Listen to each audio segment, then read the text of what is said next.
Phone tapping వ్యవహారంలో ఇద్దరు అదనపు ఎస్పీలు భుజంగరావు, తిరుపతన్న మూడో రోజు విచారణ కొనసాగుతోంది. తాజా వివరాలు మా ప్రతినిధి రమేష్ ప్రత్యక్ష ప్రసారం ద్వారా అందిస్తారు.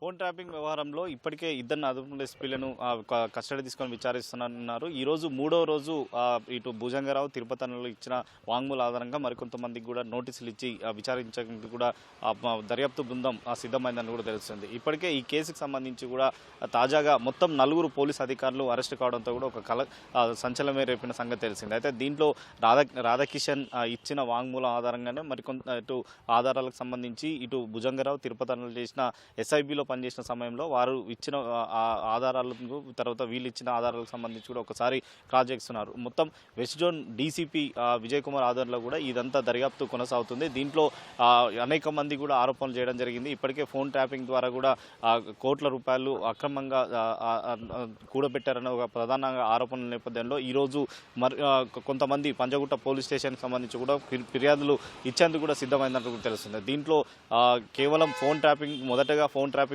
సంబంధించి కూడా ఆరోపణలు ఉన్నప్పటికీ అయితే టాస్క్ ఫోర్స్లో చాలా కీలకంగా చాలా సుదీర్ఘంగా పనిచేసిన రాధాకిషన్ సంబంధించి ఎలక్షన్ ముందు అతన్ని వెహికల్ల ద్వారానే ఇతర ప్రాంతాలకు డబ్బు మళ్లించారని చెప్పి కూడా అధికారులు దర్యాప్తులో గుర్తించిన సంగతి తెలిసింది. అయితే మరొకసారి రాధాకిషన్ కస్టడీ పిటిషన్ వేసిన తర్వాత నాంపల్లి కోర్టు అనుమతితో మరొకసారి కస్టడీ తీసుకునే అవకాశాలు కనపడుతున్నాయి. దాదాపు 10 రోజుల పాటు కస్టడీ అధికారులు కస్టడీ పిటిషన్ వేయనున్నారు. దీంట్లో నాంపల్లి కోర్టు మరి ఎన్ని రోజుల పాటు కస్టడీ ఇస్తుంది, ఆ కస్టడీ ఇచ్చినట్లయితే వీరితో పాటు మరొకసారి రాధాకృష్ణన్ కూడా ఇలా కస్టడీ ముగిసేసరికి కూడా రాధాకృష్ణన్ను కస్టడీ తీసుకున్నట్లయితే ముగ్గురిని ఒకేసారి విచారించవచ్చు అని చెప్పి కూడా అధికారులు అయితే భావిస్తున్నారు. ఇప్పటికే సోదాల్లో కొంతవరకు దొరికిన